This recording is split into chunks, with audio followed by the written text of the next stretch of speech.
meron kang naririnig na di kailangan ng pera para sumaya.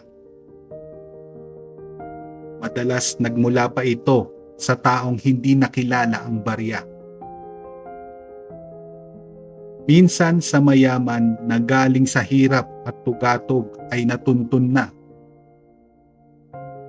Salitang yan ay malabo, ngunit sang-ayon ako sa kabilang banda.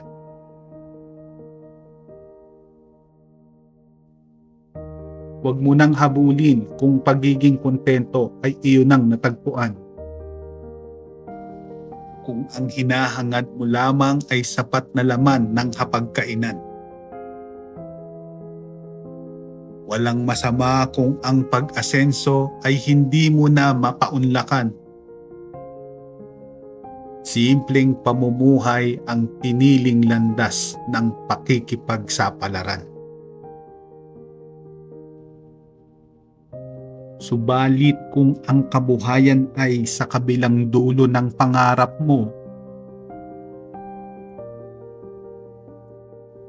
tiyak akong kinakailangan ng pangtustos para makamit ito.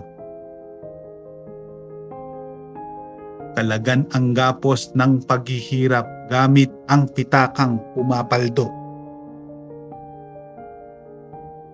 Kesong pinain sa dagang walang malay na tumatakbo sa sirkulo.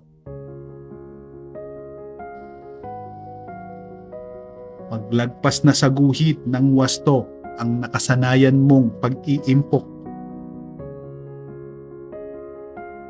Magnilay-nilay sa paglulustay at sa pamumuhunan makilahok.